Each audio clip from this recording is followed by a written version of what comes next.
सो साथियों से ही विशेष अनुरोध है, आप सभी को गणेश चतुर्थी की हार्दिक शुभकामनाएं। और इस गणेश चतुर्थी के इस पावन उपलक्ष्य में आप सभी से कुछ विशेष वार्तालाप, विशेष संगठन को लेके, ट्रांसफर को लेके कुछ विशेष जानकारी साझा करना, इसी उद्देश्य से मैं लाइव तो आपसे आग्रह करूंगा कि इस लाइव सेशन को अवश्य शेयर करें। वरिष्ठ अध्यापक भर्ती परीक्षा का परिणाम, व्याख्याता का परिणाम, इनको लेकर बड़ी संख्या के अंदर व्हाट्सएप पे संदेश, मैसेज आए हुए थे, कॉल्स आए हुए थे। और व्याख्याता को परिणाम को लेके तो मुख्यमंत्री साहब को ज्ञापन प्रेषित भी किया है। उम्मीद करता हूं कि वो आरपीएससी गति को पकड़ेगी। मुझे कई बार अफसोस होता है, जैसे अभी व्याख्याता भर्ती को लेके एक लेटर लिखा था। साथियों, जब तक वो साथी नहीं जुड़ पा रहे हैं कि आपको छोटी सी दिल की बात करना चाहूंगा। तो मैंने स्टेटस लगा रखा था, तो एक टीचर का मैसेज आता है कि ट्रांसफर तो करवा लिया, रिजल्ट भी जारी करवा लो। ये बिल्कुल ही स्वार्थ की भावना है कि हमारा काम नहीं हो तो किसी का भी नहीं होना चाहिए। और मैं खुद व्याख्याता का भर्ती का अभ्यर्थी हूं, तो क्या ट्रांसफर नहीं हो रहे तो वो भी काम नहीं करवाएं?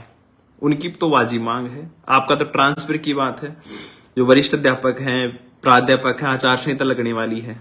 आप जितना महत्वपूर्ण आपके लिए ट्रांसफर है, उतना महत्वपूर्ण उनके लिए भी। बड़ा दुख हुआ मेरे पास में, एक दो साथियों के संदेश आए कि वो कह रहे हैं कि ट्रांसफर करवा लिया, व्याख्याता के परिणाम भी जारी करवा देना। अरे तो मेरे भाइयों, कम से कम ये हरपाल दादरवाल तो ट्रांसफर के साथ में और बाकी मुद्दों पे तो भी तो बोल रहा है और समाधान भी होंगे।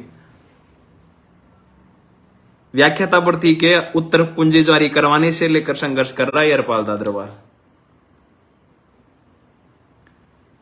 वरिष्ठ अध्यापकों के उत्तर कुंजी जारी करवाने से लेकर परिणाम जारी करवाने तक संघर्ष किया। जब कोई भी ये बेरोजगार नेता नहीं बोले, उस समय आरपीएससी कार्यालय पे जा जाके धरने दिए, वह मुलाकातें की है। तो इतने स्वार्थी नहीं हो, क्योंकि जो साथी अभी कतार में हैं, उसी कतार में कुछ समय पहले आप भी थे। तो इतने स्वार्थी होने की जरूरत नहीं है। हमारा प्राथमिक मुद्दा तबादला है, लेकिन ये नहीं कि तबादलों के अलावा हम किसी भी मुद्दे पे वार्तालाप नहीं करेंगे। तो ये तो बिल्कुल आपकी स्वार्थता को दर्शाता है। अब ये भाई जी कह रहा है एमजीजीएस का क्या हुआ, एमजीजीएस का क्या हुआ। मैं तो इस एमजीजीएस की प्रक्रिया के पूर्णतः पहले खिलाफ था, आज भी खिलाफ हूं। और जो एमजीएस में जाना चाहते हैं, उनको लगता है कि हरपाल के इस बात से उनको दुख है, तो हरपाल दादरवाल का बहिष्कार कर दें। वो आप खुद सोचें कि महात्मा गांधी में आने वाले कौन है? हिंदी माध्यम के शिक्षक। कौन है? हिंदी माध्यम से। जो कहां जा रहे हैं? अंग्रेजी माध्यम में। वहां किसको पढ़ाएंगे? हमारे ही परिवारों के, हमारे ही समाज, हमारे बच्चों को पढ़ाएंगे। और सीटें खाली कहां हो रही हैं? हिंदी माध्यम में हो रही है ना खाली। आपने इंग्लिश मीडियम खोल दी, इंग्लिश मीडियम में सिंगल रिक्रूटमेंट आपने किया नहीं। और जो ही हमारे ही लोग हैं, हमारे ही लोग को उल्टा सुल्टा कर रहे हैं आप। और कब तक कर रहे हैं? 1 साल का डेपुटेशन। आने वाली सरकार, आने वाली सत्ता क्या होगी, कैसी होगी? पहले आपने बोला इंटरव्यू पे करवाएंगे, अब ये हो ही नहीं रही प्रक्रियाएं। तो मैं तो पूर्णतः एमजीएस के डेपुटेशन की व्यवस्था के खिलाफ था, लेकिन साथियों को लगातार कॉल्स, मैसेज आ रहे हैं कि एमजीएस को लेकर करो करो करो। ठीक है, संभव है, हम प्रयास कर लेंगे। लेकिन जिनका एमजीजीएस में हो रहा है उनको शुभकामना, अच्छी बात है। लेकिन मैं व्यवस्था होगा, अच्छी बात है। व्यवस्था के मैं पूर्णतः खिलाफ था, आज भी हूं और भविष्य में भी रहूंगा। मैं केवल और केवल एक विद्यालय से दूसरी विद्यालय बदलने, यदि तृतीय श्रेणी की बदलती है तो कम से कम ट्रांसफर की व्यवस्था के साथ है। ये राधिका जी कह रही है एमजीजीएस स्टाफ को ज्वाइनिंग दो। तो राधिका जी, मैं ये कह रहा हूं कि 1 साल तक आप डेपुटेशन पे चले जाइए। और बड़े दुर्भाग्य की बात है कि सरकार ने आपको सरकार ने कितना शानदार वो बना रहे कि हमारे हिंदी माध्यम के पद खराब कर रहे हैं। हिंदी माध्यम के पद खराब करें, हिंदी माध्यम में जो कार्यरत शिक्षक है उनको एमजीएस में भेज रहे हैं। तो ठीक है, लेकिन और पहले कहा था इंटरव्यू करवाएंगे, अब इंटरव्यू नहीं कर रहे, वैसे भेज रहे हैं। चलो ठीक है, मेरिट आधार पे काउंसलिंग भेजे, इसका कोई शेड्यूल आया है? कुछ नहीं। मतलब केवल और केवल मुख्यमंत्री महोदय के, माननीय शिक्षा मंत्री महोदय द्वारा लगातार जुमले पे जुमला दिया जाता है। खैर, जो ये चाहते हैं कि एमजीएस का प्रक्रिया शीघ्र हो, क्योंकि काफी संदेश मैंने देखे, काफी क्या रहे भी मैं देख रहा हूं। ठीक है, संभव होगा कल इस विषय में माननीय मुख्यमंत्री महोदय के ओएसडी और जो भी सक्षम व्यक्ति हैं उनसे मुलाकात करने का प्रयास करेंगे। कल मेरा उधर जाने का बन रहा है संजोग, तबीयत सही रहती है तो मुख्य शिक्षा मंत्री को भी लेटर लिखेंगे और व्यक्तिगत रूप से लेटर लिखकर उनको इस महात्मा गांधी की प्रक्रिया से अवगत करवाऊंगा और संभव होगा तो उनसे भी मुलाकात करूंगा। केवल एमजीएस, ये जो प्रक्रिया, मैं तो स्कूल का नाम भी नहीं आता, मैं तो इस प्रक्रिया के खिलाफ हूं। फिर भी ठीक है, आपको लगता है कि एमजीजीएस में ज्वाइन करना चाहिए आपको, जिनका हो रहा है तो करेंगे, सही बात है। ट्रांसफर तो हो नहीं रही, यही करना एक ऑप्शन है, ट्रांसफर हो जाते, लेकिन ऐसे ही तो बट गए कि किसी को लगा कि मेरा तो एमजीजीएस में हो जाएगा, किसी को लगा कि मेरा तो विधायक जियो करवा देगा, किसी को ये लगा, किसी को ये लगा, तो इसीलिए बट गए। जो एमजीएस में ज्वाइन करे हैं ना, उनसे मैं कहना चाहूंगा सोच समझ के ज्वाइन करना, यदि आपका हो रहा है तो। ये स्थायी व्यवस्था नहीं है, ये अस्थायी व्यवस्था है। और वरिष्ठ अध्यापकों के जब तबादले हुए थे ना, सेकंड ग्रेड के जो ट्रांसफर हुए थे, इनको ट्रांसफर से बाहर कर दिया गया था। यदि जानकारी भी नहीं है तो आप उनसे पुराणों से पूछ लो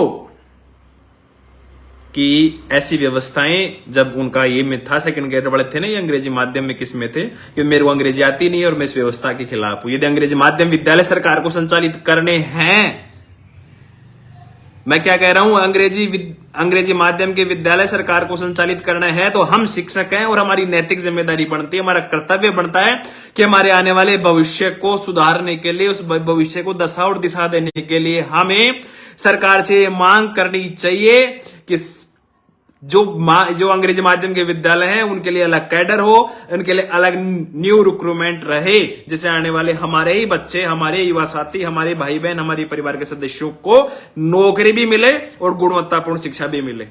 मैं इस चीज से भली भांति वाकिफ हूं कि हमारे जो हिंदी माध्यम के टीचर अंग्रेजी माध्यम में जाके पढ़ाएंगे ना, कैसा पढ़ाएंगे मुझे अच्छे से पता है। लग रहा होगा बुरा, लेकिन हकीकत यही है। हकीकतों को स्वीकार करना सीखो मेरे साथियों। यदि आपको लगता है मुझे इस प्रक्रिया को शुरू करने के लिए मुझे प्रयास करना चाहिए, मैं करूंगा, लेकिन मेरा वास्तव में इस चीज को गवाही नहीं देता। सोचना चाहिए आप चीज, क्या आप उन जिनको वास्तव में आपको ये लगता है जो कि हम केवल जैक जुगाड़ के आधार पे, या फिर आप अब तो खैर काउंसलिंग के जो पेपर हुआ उसके आधार पे, जो इंसाफ एक न्यू रिक्रूटमेंट के आधार पर एक नया जो पढ़ा सकता अंग्रेजी माध्यम इंग्लिश मीडियम से, वो आप गुणवत्तापूर्ण आने वाले दे सकते हैं। पहली बात, नई भर्ती होती है तो युवाओं का उज्जवल भविष्य और हमारी पीढ़ी जिनको पढ़ाने जाएंगे, और ट्रांसफर रूपी समस्या का समाधान करने के लिए हम एकजुट रहेंगे। लेकिन आपको क्या लगता है कि हमारा काम बढ़ता, बाहर में जाए जनता, क्या मतलब, हरपाल पागल है, लड़ रहा में क्या मतलब, हमारा तो एमजीएस में हो रहा है, हमारा उसमें हो रहा है, उसमें हो रहा है। और मैं कह रहा हूं कि जिनका डेपुटेशन हो भी जाएगा, ठीक है, एक बार नियुक्ति ले लेंगे, एक साल बाद में कहां जाएंगे आप?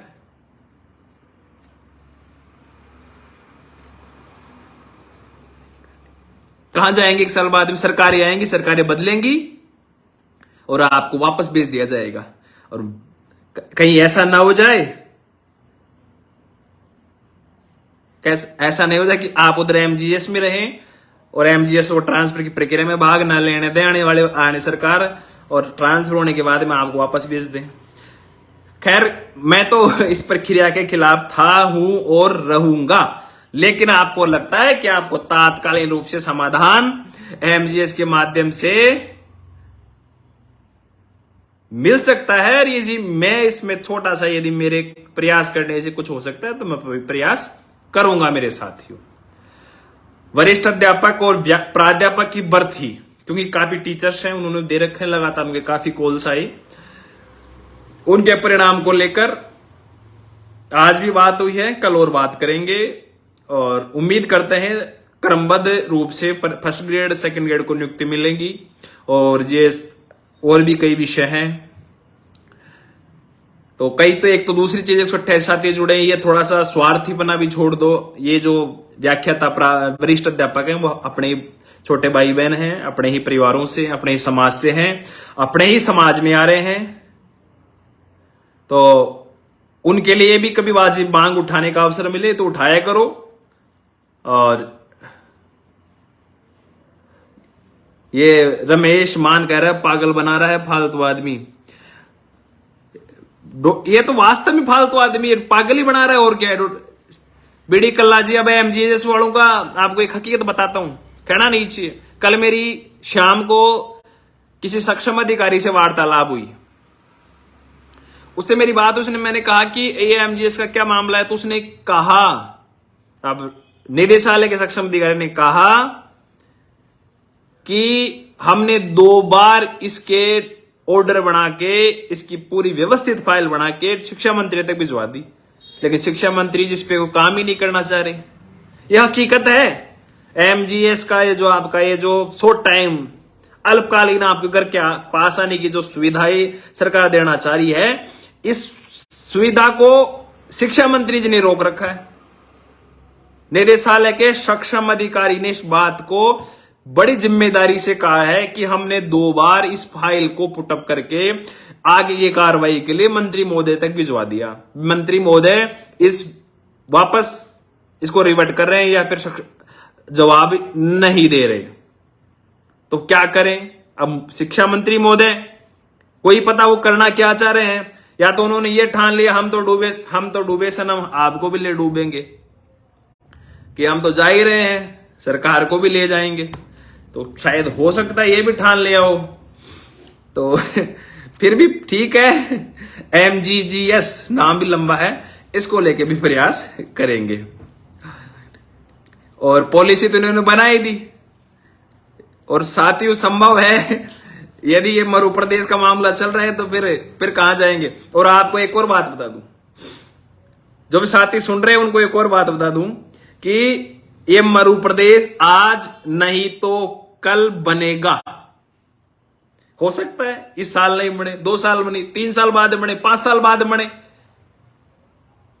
केंद्र सरकार के एजेंडे में है, हो सकता है इस लोकसभा चुनाव से पहले, नहीं तो अगले लोकसभा चुनाव से पहले बन जाए। और जिस दिन राज्य बन गया अलग, उस दिन तो फिर आपको पता है ट्रांसफरों की क्या हालात हो जाती है। तो साथियों, सजग सतर्क, अपने वास्तविक अधिकारों के लिए लड़ने के लिए एकजुट होना शुरू कर दो। डीपीसी चला रखी है, सिंबू जी कह रहे हैं डीपीसी। अरे तो सिंबू जी मैं कह रहा हूं कि सरकार के माननीय शिक्षा मंत्री जी ने ठान लिया हम तो मरेंगे, हम तो डूबेंगे सनम, आपको भी ले डूबेंगे। यही हालात बन रहे हैं। मैं नहीं कह रहा ये बात, ये वास्तव टीचर्स कह रहे हैं, जिनसे कई बार बात हुई। डीपीसी नहीं कर रहे, कई काम हैं। तो ये कह रहे क्या ये सही बात है, सेकंड ग्रेड की लिस्ट आ रही है। अब भाई जी इतना मेरे को सूचना नहीं है। खैर, जो भी साथी जुड़े हैं उनको नमस्कार। और भी साथी जुड़ सकते हैं यदि इस गणेश चतुर्थी के अवसर पर आप सभी साथी इस लाइव सेशन को और शेयर कर दें। लगभग 2 मिनट बाद में अपने इस आज के लाइव सेशन के औपचारिक विषय पर अपन चर्चा करना शुरू कर देंगे। ये मैं कुछ समाज सिर्फ ये अपन खुली चर्चा पर चर्चा कर रहे हैं, जो कमेंट्स आ रहे हैं उनके आधार पर। अमित गोदारा जी कह रहे हैं ट्रांसफर होगा क्या? अवश्य होगा अमित जी। अब किसका होगा? फिलहाल सरकार का होगा, शिक्षकों होगा। सरकार शिक्षकों का तो होता दिख नहीं रहा, तो अब सरकार का ट्रांसफर होगा। इस विषय में गौर रणनीति चिंतन मनन करना होगा, क्योंकि ट्रांसफर सरकार का करना है, क्योंकि शिक्षकों का तो किया नहीं सरकार ने, और हमारी तो मुहिम है तबादला नहीं तो वोट नहीं। मैं बीकानेर आने वाला था कि लेकिन थोड़ी तबीयत नाजुक होने की वजह से बीकानेर नहीं आ पाया। फिलहाल इमीडिएट ट्रांसफर नहीं होने की संभावनाएं है। बिल्कुल म्यूचुअल ट्रांसफर विजय जी कह रहे हैं। अब आप ये देखो कि नई भर्ती में जो रिक्रूटमेंट दे रहे हैं, जो पदस्थापन दे रहे हैं, कहां के कहां लगा रहे हैं, कहां के कहां लगा रहे हैं, बिल्कुल भी यही व्यवस्थाएं बाद में जाके खराब होंगी। खैर कोई नहीं। नमस्कार साथियों, मैं हरपाल दादरवाल। उम्मीद करता हूं आप सभी सकुशल होंगे, प्रसन्न होंगे। तबादलों की चाहत, तबादलों की आस उम्मीद लिए हुए इस लाइव सेशन से कुछ बेरोजगार साथी भी जुड़े हैं। उन सभी के लिए भी शुभकामनाएं कि आपकी भर्ती प्रक्रिया जल्द समय पे पूरी हो, आचार संहिता से पहले आपको नियुक्ति मिले, ऐसा मैं व्यक्तिगत तौर पे, संगठन के तौर पे प्रयास करूंगा। लाइव सेशन का जो मूल एजेंडा है वो मुख्य रूप से आज मेरे साथियों संगठन को लेके है। संगठन को लेकर, क्योंकि आज गणेश चतुर्थी है, हम किसी न किसी बात का शुभारंभ करना चाहते हैं। तो जो भी साथी नए जुड़े हैं उनको गणेश चतुर्थी की हार्दिक शुभकामनाएं, और उनसे सीधा और एक तरह से अपील है, निवेदन है कि इस लाइव सेशन को एक बार पुनः शेयर कर दीजिए। हम मूल विषय पर चर्चा करने जा रहे हैं या शुरू कर दी है। आंधियों की जिद है जहां बिजली गिराने की, आंधियों की जिद है जहां बिजली गिराने की, हमें भी जिद है आशियाना वहीं बसाने की। तो जहां सरकार भी चाहती है, कुछ तथाकथित शिक्षक संगठन भी चाहते हैं कि ट्रांसफर नहीं हो और शिक्षकों के मुद्दों का समाधान नहीं हो, वही या आपका भाई और आप जैसे कुछ साथी ये चाहते हैं कि समाधान हो, अवश्य हो, और समाधान करने के लिए हम लड़ेंगे और अवश्य लड़ेंगे। वो जो कमजोर होते हैं, जो किस्मत का रोना रोते हैं, वो जो कमजोर होते हैं, जो किस्मत का रोना रोते हैं, जिन्हें उगना होता है, वो तो पत्थर में भी सीना चीर कर उग जाते हैं। तो साथियों, हम लड़ेंगे और लड़ने के लिए एकजुट होना होगा, और एकजुट होने के लिए किसी संगठन की आवश्यकता है। साथियों, जिस संगठन से मैं जुड़ा था, जिस संगठन के प्रदेश अध्यक्ष का दायित्व मेरे पास, उस सभी ने, प्रदेश के जो कुछ पदाधिकारी थे, अधिकांशतः वरिष्ठ अध्यापक इस संगठन से जुड़े हुए थे। वास्तविकता उसको स्वीकार करनी चाहिए। अधिकांश वरिष्ठ अध्यापक जुड़े हुए थे, क्योंकि वरिष्ठ अध्यापकों के स्थानांतरण के लिए ही हमारे संगठन का प्रादुर्भाव या संगठन का शुभारंभ हुआ था। क्योंकि सभी वरिष्ठ अध्यापक जो हमारे से जुड़े थे, लगभग अपने अपने गंतव्य स्थान पर, अपने घर के पास में नौकरियां कर रहे हैं। इसलिए जो जहां का अध्यक्ष था वो अपने घर चला गया, पाली का और कहां चला गया, सिरोही का और कहां चला गया। इस प्रकार से संगठनात्मक रूप से काफी व्यवस्थाएं अवरुद्ध सी हो गई, या मैं यूं कहूं कि संगठन अपने आप में संगठनात्मक स्तर पर जिस स्थिति के अंदर जिस रूप से संगठित होना चाहिए था, नहीं रहा। यह मुझे कहने में कोई भी दो राय नहीं है। लेकिन साथियों, फिर भी उन सभी के स्थानांतरण न चाहते हुए भी, उन सभी के सहयोग और आप सभी लोगों के सहयोग से, समर्थन से, प्रदेश के अंदर आज यदि कोई संगठन स्थानांतरण के मुद्दे पर सबसे ज्यादा प्रखर, प्रबल, बिना दबाव के लड़ाई लड़ रहा है, तो वो राजस्थान एकीकृत शिक्षक महासंघ है। और मुझे गर्व है इस बात का कि संगठन का मैं पदाधिकारी हूं। पिछले काफी समय से प्रदेश में गया, प्रदेश में घूमा, काफी सदस्यों ने, साथियों ने सुझाव दिया कि आपके संगठन का एक बार दोबारा से पुनः निर्माण करना शुरू करें। मैंने भी पुराने साथियों से विचार विमर्श किया, तो सभी के विचारों से, विचार विमर्श से आए सुझावों से यह निर्णय लिया गया है कि वर्तमान में आज गणेश चतुर्थी के अवसर पर संगठन के सभी कार्यकारिणियां, ब्लॉक, जिला, प्रदेश को हम भंग कर रहे हैं और जब तक नई कार्यकारिणी का गठन नहीं हो जाता, जब तक हम एक 11 सदस्यीय कोर कमेटी का निर्माण करेंगे। और 11 सदस्यों की जो कोर कमेटी है उसमें अधिकांश वही हमारे साथी 11 लोग वो हैं जो पुराने पिछले संगठन के निर्माण के समय से संगठन के साथ जुड़े हुए थे। क्योंकि वो कहते हैं ना, जिनके साथ से जब किसी वृक्ष को लगाया जाता है तो वृक्ष का बीज और युवावस्था फिर प्रौढ़ावस्था में जाता है, तो उस बीज लगाने वालों, उस नींव के पत्रों को कभी नहीं भूलना चाहिए। तो हमारे 11 सदस्यीय कोर कमेटी में जो प्रदेश पदाधिकारी हैं वो यथावत हैं, जो कोर कमेटी है। अब संगठन के निर्माण को लेकर प्रदेश में पुनः प्रदेश कार्यकारिणी, जिला कार्यकारिणी, ब्लॉक कार्यकारिणी का गठन किया जाएगा और प्रदेश में एकमात्र राजस्थान एकीकृत शिक्षक महासंघ आपके लिए बिना क्षेत्र, विचारधारा, राजनीतिक दबाव के आप शिक्षक संवर्ग के लिए, शिक्षकों के लिए लड़ेगा। साथियों, अब जब सबको लग रहा है कि ट्रांसफर नहीं हो रही, तब भी आपका भाई आपके लिए लड़ रहा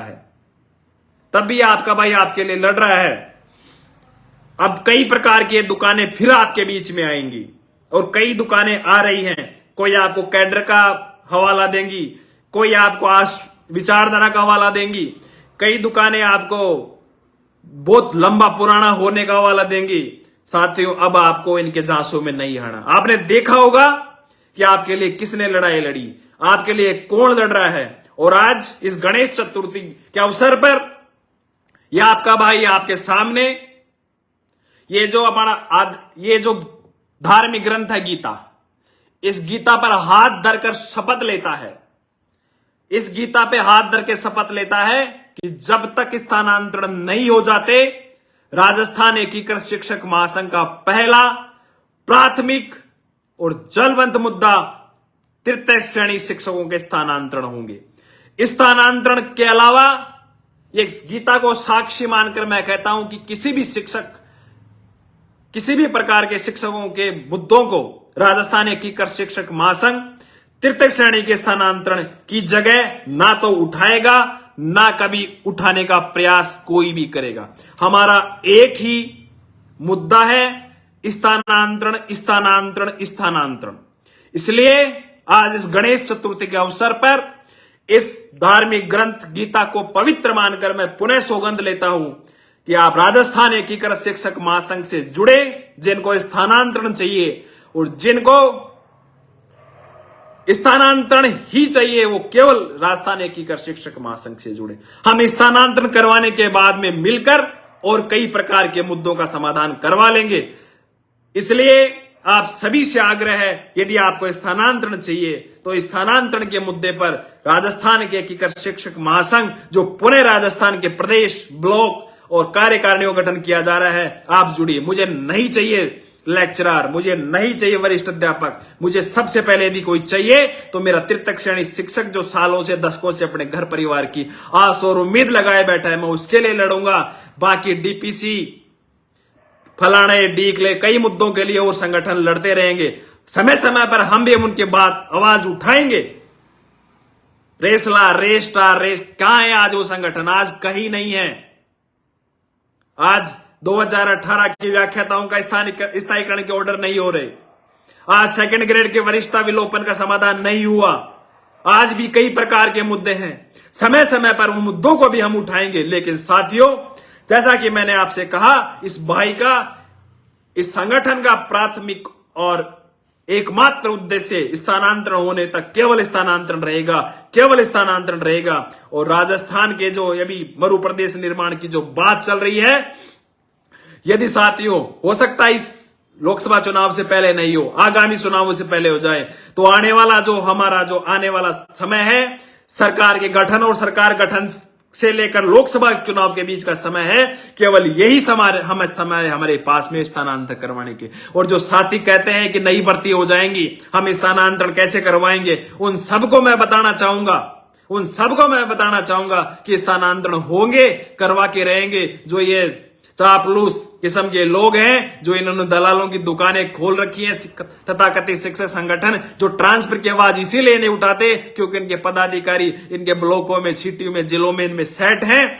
इनको चाहिए इनके किक लगवानी पड़े, इनको 5 साल के लिए वापस उधर जहां आप नौकरी कर रहे हैं वहां भेजना पड़े। हम भेजेंगे, भिजवाएंगे, लेकिन लड़ेंगे, एकजुट करेंगे। हम सरकार से इतनी बात करेंगे, चाहे सत्ता पक्ष हो, चाहे विपक्ष हो, चाहे आने वाली सरकार हो, चाहे जाने वाली सरकार हो, चाहे आने वाली सरकारों का मैनिफेस्टो हो, चाहे वर्तमान सरकार से यह घोषणा भी करवाने की यदि इनकी सरकार रिपीट होती है। क्योंकि साथियों बात तो दोनों से करनी पड़ेगी कि यदि इनकी सरकार रिपीट होती है, क्या पता हो जाए तो इनका स्वदेशी कार्य योजना के अंदर तबादले को प्राथमिक मुद्दा इनसे भी लिखवाना है, इस कांग्रेस पार्टी से भी लिखवाना है और बीजेपी से लिखवाना है और विपक्ष पार्टी से बात करेंगे। साथियों किसी भी प्रकार से इस तबादले के मुद्दे को नहीं छोड़ेंगे जब तक समाधान नहीं होगा। और समाधान आज 2 साल पहले ट्रांसफर का मुद्दा था ही नहीं प्रदेश के अंदर। जो पुराने साथी जुड़े हैं उनसे पूछना, और जो नए साथी 2018 वाले बैठे हैं, सुन रहे हैं या सुनेंगे बाद में, वो सोच रहे हैं कि हम तो नए, हमारा ट्रांसफर नहीं होगा। मैं कह रहा हूं जो 2097, 95, 2002, 5, 7, 12 के लगे हुए हैं, उन साथियों से पूछना, वो भी ये सोचते थे कि हो जाएगा ट्रांसफर, क्या बात है, समय बीतते समय नहीं लगता। और यदि हालात ये रह गई कि समय बीत गया, फिर आपके साथ भी ये होगा कि आए थे जवान होके, वो एक हमारे जालोर के हमेशा कहते हैं कि आया था, खुद की शादी हुई थी, पोतों की शादी करने बूढ़ा हो गया, 1995 में किए, दादाजी बन गए। तो साथियों केवल ट्रांसफर हमारा प्राथमिक मुद्दा था और रहेगा। कई प्रकार के दलाल आएंगे, फिर कह रहा हूं, कभी कोई कहेगा कि हम कैडर बेस बना लेंगे, कैडर का बहाना देंगे। आज तक कहां थे वो लोग? कई विचारधारा का दायरा देंगे, हम फलाने विचारधारा से हैं। कई आपको ये देंगे, हम इतने सालों से, हमारे इतने सदस्य हैं। हरपाल दादरवाड़ के पास वर्तमान के अंदर अभी थोड़ी देर पहले संपूर्ण कार्यकारिणी को भंग करने की घोषणा की है। केवल 11 कोर कमेटी के सदस्य की वर्तमान में हम हैं। लेकिन मुझे विश्वास है कि हम मिलकर राजस्थान का सबसे बड़ा संगठन राजस्थान एकीकृत शिक्षक महासंघ को बनाएंगे, जो बिना किसी श्रेणी, क्षेत्र, धर्म, विचारधारा में आप शिक्षकों को बांटे, आपके लिए लड़ेगा। हर उस शिक्षक के लिए लड़ेगा जो शिक्षक को न्याय की आवश्यकता है। प्रिंसिपल पीओ के काम, पीओ प्रिंसिपल के लेवल से आपको प्रताड़ना दी जाती है, उससे लेकर आपके प्रशासनिक रूप से जो भी आपके साथ अधिकारों का हनन होता है, राजनीतिक रूप से आपके निर्णय सरकारों के द्वारा बनाए जाते हैं वो। लेकिन केवल ट्रांसफर का प्राथमिक मुद्दा था और रहेगा। हाँ, संभव है बीच बीच के अंदर यदि शिक्षकों की कुछ समस्या है उनको हम अवश्य उठाएंगे, लेकिन जब तक ट्रांसफर नहीं होगा, जब तक हम इस व्यवस्था के खिलाफ लड़ते रहेंगे। इस लड़ाई के अंदर इस भाई हरपाल दादरवाला को जो चाहे कुर्बानी देनी पड़े, मैं इस कुर्बानी देने के लिए ये मैं तैयार हूं। तबादला नहीं तो वोट नहीं, इस मुहिम को लेकर बीच में बीकानेर आने वाला था। साथियों तबीयत थोड़ी खराब हो गई, इसलिए नहीं आ पाया। साथियों से माफी चाहूंगा और अब पुनः वापस थोड़े तबीयत सही हो जाए। आपको बताते हुए मुझे बड़ा दुख हो रहा है, वर्तमान सरकार ने मुझे राजधानी स्कूल में रोके रखने के लिए जो व्यवस्थाएं कर रखी है वो आपको बताऊं साथियों। मेरे पूरे के पूरे स्टाफ को बीएलओ बना रखा। मेरी खुद की ड्यूटी इन्होंने, मेरी खुद की ड्यूटी 6 दिन के संस्था प्रधान की ट्रेनिंग में लगा रखी है। हालात देखो आप, केवल मेरे को रोकने के लिए मेरे सारे को बीएलओ बना रखा। मेरी ड्यूटी संस्था प्रधान की ट्रेनिंग में लगा रखी, फिर भी आपका भाई आपके लिए लड़ रहा है और लड़ेंगे, जीतेंगे। प्रदेश के हर ब्लॉक, जो भी साथी जुड़ रहे हैं उनसे आग्रह करूंगा, आपके हर ब्लॉक के व्हाट्सएप ग्रुप बनाए जाएंगे, आप हर ब्लॉक में कार्यकारिणी बनाई जाएंगी और आपको किसी भी अन्य संगठन को राजस्थान में जिस भी शिक्षक को तबादलों की चाहत है और तबादलों की आवश्यकता है, उस तक मेरी आवाज पहुंच रही है, मेरा ये वीडियो सुनने का बात जाए, उससे मेरा आग्रह है किसी भी शिक्षक संगठन को 1 भी रुपए की रसीद नहीं काटनी है। किसी भी संगठन का सदस्यता अभियान नहीं लेना है। आप उनसे दावे से कहना कि हम राजस्थान एकीकृत शिक्षक महासंघ के सदस्य हैं। साथियों, सदस्यता अभियान भी हम चालू कर देंगे, ब्लॉक लेवल जिला लेवल के कार्यकारिणी गठन भी चालू कर देंगे। और जब तक तबादला नहीं होगा, जब तक तबादलों के मुद्दे पे ही लड़ेंगे। बाकी बाद में देखा जाएगा। बाकी जो 10 20 50 कितने संगठन डोलते फिरते हैं, दुकानें खोल रखी हैं, वो करवा लेंगे समाधान बाकी। और बाकी मिलेंगे, एकजुट होंगे, लड़ेंगे, संघर्ष करेंगे। आप सभी से मेरा आग्रह है, जो इस लाइव सेशन को सुन रहा है, जिसको लगता है कि हरपाल दादरवाल के साथ में जुड़कर निष्पक्ष रूप से राजस्थान के शिक्षकों के तबादलों की इस मुहिम में दायित्व के रूप में, संगठन के रूप में जुड़कर काम करना चाहिए, ब्लॉक, जिला, प्रदेश, वो मुझे व्यक्तिगत रूप से संपर्क करें।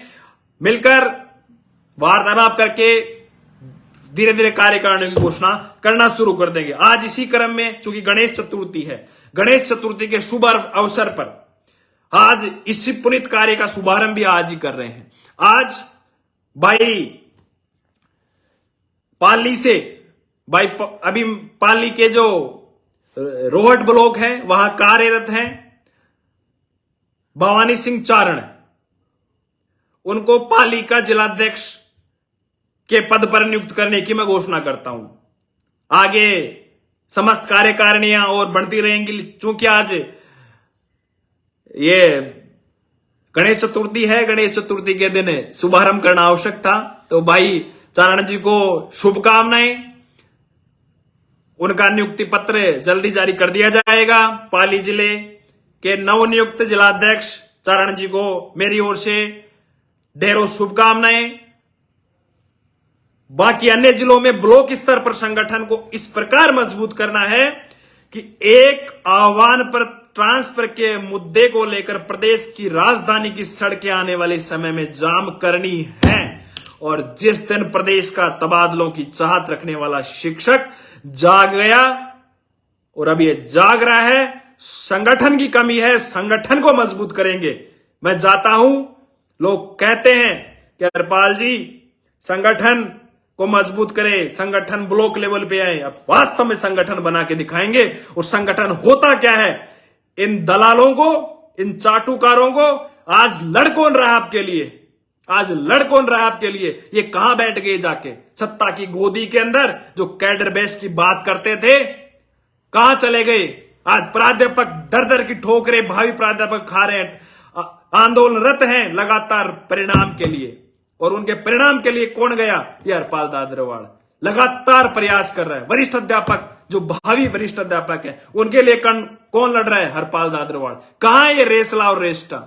वर्तमान में जो प्राध्यापक है 2018 वाले, उनकी नियुक्ति के लिए कौन? उनका जो नियुक्ति हो गई, 2 साल हो गए, फिक्सेशन हो गया, उनका स्थायीकरण के ऑर्डर नहीं हुए। कहां है रेसला? वरिष्ठ अध्यापकों के अंतरमंडलीय स्थानांतरण के लिए जो उनका सीनियरिटी लैप्स हो जाती है, कहां है ये रेस्टा? कहां है गुलाब जामुन खाने वाले लोग?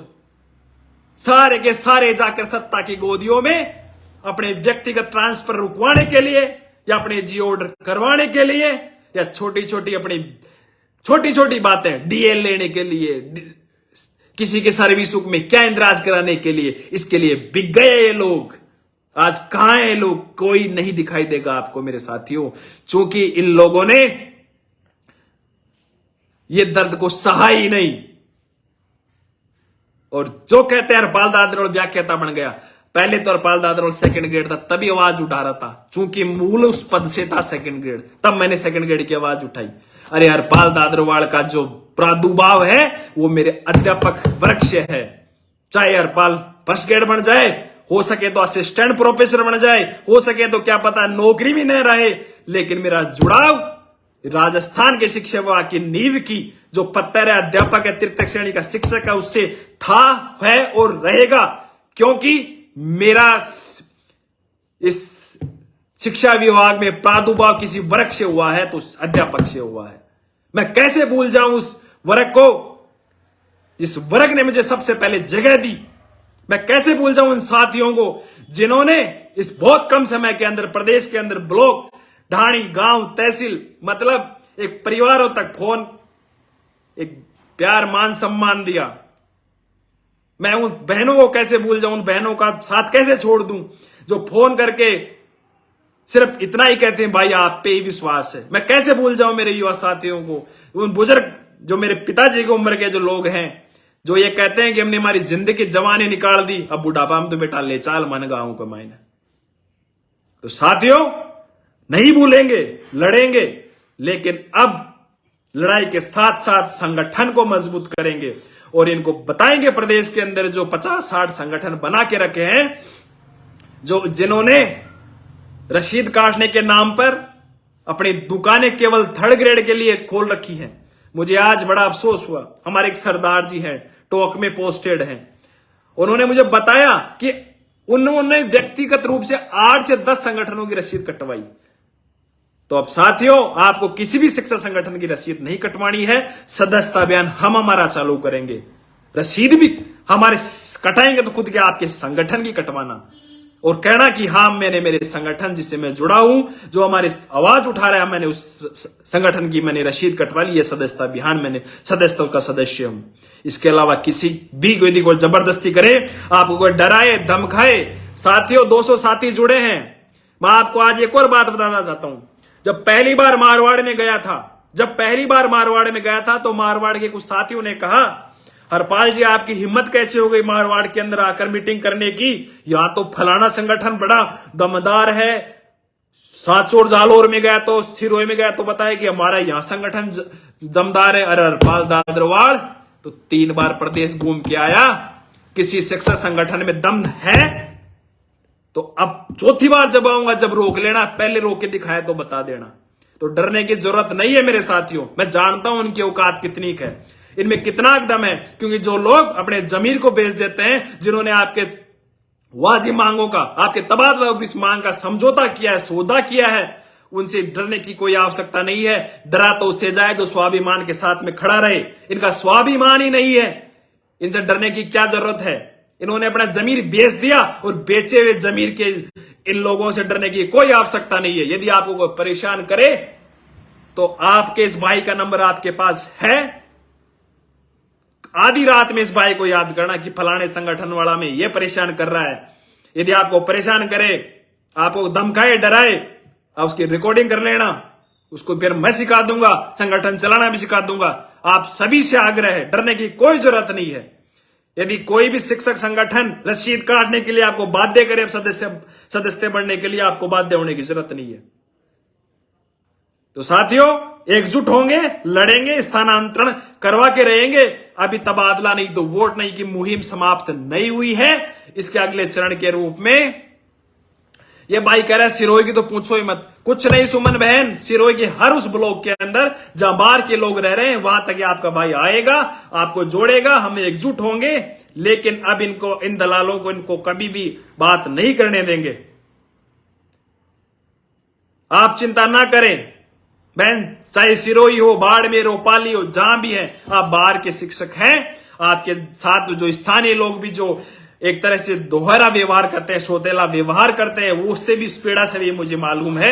जब मैं आपके बीच में जाता हूं, जब मुझे मेरी बहनें, मेरे भाई कहते हैं कि हमारे साथ में ये प्रताड़ना की जा रही है, ये किया जा रहा है। अभी मैं पाली गया था, वहां बीच में सिरोही इधर गया, तो मुझे पता चला कि वास्तव में विशेष रूप से मेरी बहनों को बहुत ज्यादा कष्ट सहना पड़ रहा है। तो मैं मेरी बहनों से भी आग्रह करूंगा कि बहनों, अब समय आ गया है इस भाई को एकजुट करने का। और भाई आपको विश्वास दिलाता है कि आपके लिए अंतिम समय तक ये संगठन लड़ेगा। और जब तक स्थानांतरण नहीं होगी, जब तक इस संगठन का कोई और मुद्दा ज्वलंत प्राथमिक मुद्दा नहीं रहेगा, अन्य मुद्दों को लेकर हम अवश्य रूप से हो सकेगा प्रयास करेंगे, लेकिन कभी भी ट्रांसफर को हम ना तो कभी छोड़ेंगे, ना इस मुद्दे को कभी गायब होने देंगे, क्योंकि कई साथी तो चाहते ही ये मुद्दा गायब हो जाए। साथियों आपको एक बात बताना चाहता हूं, 2021 से पहले स्थानांतरण मुद्दा था ही नहीं। यदि पहले ये मुद्दा होता तो समाधान हो चुका होता मेरे साथियों। आज 2 साल में आप सभी के सहयोग से कितने प्रयास, अनशन, कितनी चार्जशीटें ले ली, दिल्ली तक गया, ये मुद्दा बना है। अब इनको लग रहा है कि मुद्दा बन गया, समाधान तो होगा, आज नहीं तो कल होगा। लेकिन ये साथी कह रहे हैं, सोच रहे हैं ये तथाकथित लोग कि मुद्दा का समाधान हो गया तो हरपाल दादरवाल सिरे लेकर चला जाएगा। अरे मैंने तो पहले ही कहा था कि हरपाल दादरवाल तो सिरे की जरूरत नहीं। बीच में आए थे ना गुलाब जामुन खाने वाले लोग, क्या हुआ? बीच में आए तो ना तबादलों के नाम पर कई सूत्रों की मांग लेकर, क्या हुआ? लड़ लिया सबने, कुछ नहीं बटने वाला, क्योंकि इनका जमीर, इनका स्वाभिमान मर चुका है। इन्होंने व्यक्तिगत अपने स्वार्थों की आपूर्ति के लिए आपके स्वाभिमान को बेच दिया है। जो ये 2018 की व्याख्याता थे, उनके स्थायीकरण के ऑर्डर नहीं हो रहे। कहां है ये कैडर बेस संगठन वाले? क्यों ये कहां है जहां इनको होना चाहिए? वहां बैठे हैं आराम से अपने सत्ता, कोई डीओ में लग रहा है, कोई निदेशालय में लग रहा है, कोई कहां लग रहा है। तो साथियों, राजस्थान का एकमात्र शिक्षक संगठन राजस्थान एकीकृत शिक्षक महासंघ होगा, जो आप सभी के खून पसीने की मेहनत के माध्यम से बनाया जाएगा। उसको लेकर प्रदेश के अंदर जो भी करना है वो हम करेंगे। और अब हम मिलकर इन संगठनों को बताएंगे जो एक कहते हैं कि हरपाल दादरवाल के पास कितने लोग हैं। मैं कह रहा हूं कि आज हरपाल दादरवाल के पास में 11 लोग तो जो हमारे कोर कमेटी में वो हैं, और 12वां लोग पदाधिकारी रूप में पाली के जिलाध्यक्ष हमारे चारण जी हैं। इसके अलावा 13वां लोग नहीं है। लेकिन वो दिन दूर नहीं कि प्रदेश का हर शिक्षक राजस्थान एकीकृत शिक्षक संघ का सदस्य होगा, और राजस्थान में एक ही संगठन होगा जो तब शिक्षकों के हर मुद्दे को लेकर बिना क्षेत्र, जाति, विचारधारा, कैडर की बात किए हुए मुद्दे को लेकर लड़ेगा और समाधान करवाएगा। इसलिए जो भी साथी जुड़े हैं, जिनको लगता है इस शिक्षा विभाग को बचाने की लड़ाई में, अध्यापकों को स्थानांतरण करवाने की मुहिम में राजस्थान एकीकृत शिक्षक महासंघ को मजबूत करना चाहिए, इस हरपाल दादरवाल को मजबूत करना चाहिए, व्यक्तिगत रूप से मुझे व्हाट्सएप करें, हम लड़ेंगे। पुनः जो एमजीएस की बात कर रहे हैं, उनसे मैं आग्रह करता हूं, कल मैं पुनः इस पर वार्तालाप करूंगा। हो सकेगा तो शिक्षा मंत्री से भी मिलेंगे और आपका भी समाधान करवाएंगे।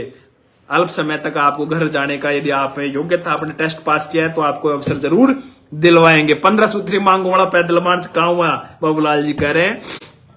तो सभी साथियों का धन्यवाद जो इस लाइव सेशन से जुड़े, और पुनः सभी को गणेश चतुर्थी की शुभकामनाएं।